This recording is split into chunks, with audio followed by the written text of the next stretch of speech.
আসসালামু আলাইকুম। কেমন আছেন সবাই? আশা করছি যে যেখান থেকে দেখছেন আল্লাহর রহমতে ভালো আছেন।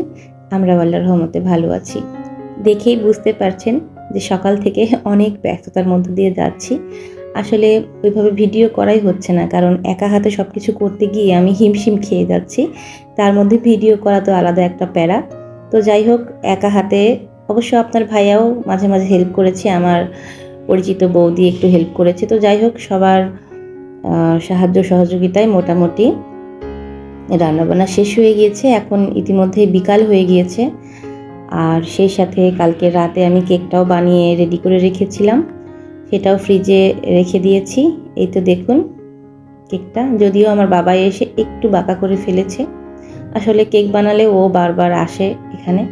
তো যাই হোক, যেহেতু ওদের অনুষ্ঠান বলে কথা, আর ওরা যখন ঘর সাজিয়েছে তখনও আমি ভিডিও করতে পারিনি। ওই যে বললাম, সারাদিন রান্নাঘরে কাজ করতে করতে অবস্থা খারাপ। তো যাই হোক, ওর মতো করে রুমটা সাজিয়েছে। এদিকে গেস্ট কিন্তু আসতে শুরু করে দিয়েছে। গেস্ট বলতে আসলে ওইভাবে কাউকে বলা হয়নি, যেহেতু আমরা আমাদের নিজেদের বাড়ি থেকে অনেক দূর দূরান্তে থাকি। ওইভাবে দুজনের বাড়ি থেকে কেউ আসে নাই। শুধুমাত্র বিল্ডিংয়ের আমার প্রতিবেশীরা বলতে পারেন, আমার ছোট ছেলের বন্ধু বান্ধব আর আমার বড় বাবাইয়ের কোনো বন্ধু বান্ধব, এই আর কি দু একজন খুব কাছের লোকজন নিয়ে আর কি অনুষ্ঠানটা করা হয়েছে। আর হ্যাঁ, অনুষ্ঠান সম্পর্কে তো এখনও বলিনি। হয়তো অনেকেই বুঝতে পেরে গেছেন যে এটা জন্মদিনের অনুষ্ঠান। তবে হ্যাঁ, এটা একটু ব্যতিক্রম জন্মদিনের অনুষ্ঠান, কারণ ওদের জন্মদিন অনেক আগেই চলে গিয়েছে। দুজনের 15 দিন আগে পরে করে হয়েই গিয়েছে। আর আমার না জন্মদিনের দিন কোনো অনুষ্ঠান ওইভাবে করা হয় না। বিশেষ করে বড় ছেলের এই তো 4 বার জন্মদিনের অনুষ্ঠান হলো, একবারও করা হয় না। তো ইদানিং ও মানে আমার বড় ছেলের ভিডিও দেখে, ছোট ছোট ভিডিও ক্লিপ আছে, আর ওটা দেখে খুব আফসোস করে যে বড় ভাইয়ার জন্মদিনের অনুষ্ঠান হয়েছে, আমার হয় না। তো আসলে এই আফসোসটা দূর করার জন্যই যে কোনো একটা দিনে আমরা ঠিক করেছিলাম আমাদের সুবিধা মতো যে এই দিনটাতে আমরা ওদের কয়েকজন পরিচিত বা কাছের বন্ধুবান্ধবকে এনে আমরা ওদের আনন্দের ব্যবস্থা করব। তো আলহামদুলিল্লাহ সেটা হয়েছে। ওরা তো মহা খুশি। বিশেষ করে আমার ছোট বাবাইটা, মানে ছোট বাবাই ভাবছে আমার জন্মদিন, বড় বাবাই ভাবছে আমার জন্মদিন। ব্যাস, ওদের আনন্দই আমাদের আনন্দ। বাসার সবাই মিলে, ওর বন্ধুবান্ধবরা মিলে অনেক আনন্দ করেছে। তো পরিচিত ভাই এসেছে, ওদের জন্য ব্যাট বল নিয়ে এসেছে, র্যাকেট নিয়ে এসেছে, খেলার সামগ্রী, সেটা নিয়ে কিন্তু খেলতেও শুরু করে দিয়েছে ঘরের মধ্যেই।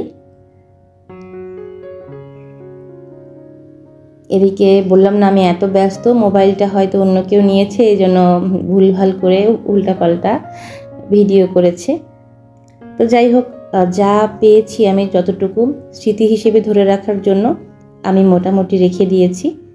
তেমন একটা কাটিনি, কারণ আমার বাচ্চাদের শৈশবটাকেই ধরে রাখার জন্য কিন্তু আমি আসলে ব্লগ ভিডিওটা বানাই, আরও যাতে করে এখানে থেকে যায় ভিডিওগুলা, ওদের মধুময় স্মৃতিগুলো এখানেই থাকুক, এটা ভেবে আর কি।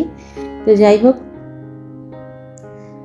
সবাই রেডি কেক কাটার জন্য, শেষ মুহূর্তে একটু আনন্দ করছে।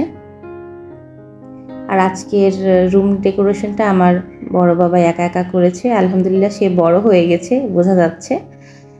তো যাই হোক, এই তো আমার নিজের হাতে বানানো কেকটা কাটিং হবে। আসলে সব সময় ভেবেছি একটু একটু করে ভিডিও নিব, আর নেওয়াই হয় নাই। এত ব্যস্ত থাকলে আসলে এভাবে ভিডিও করাও যায় না।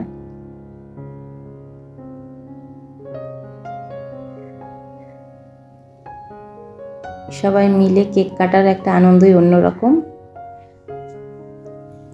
আজকের এই শুভ দিনে সবাই আমার বাচ্চাদের জন্য দোয়া করবেন।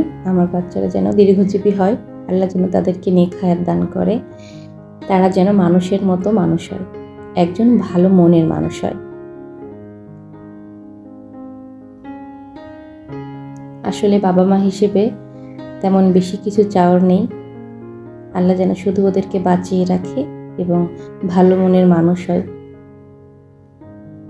বড় হয়ে কারো কোনো ক্ষতির যেন কারণ না হয়। তো যাই হোক, আজকের মতো এখানেই বিদায় নিচ্ছি।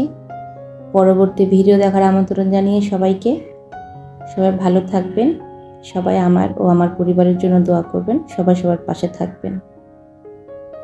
আল্লাহ হাফেজ।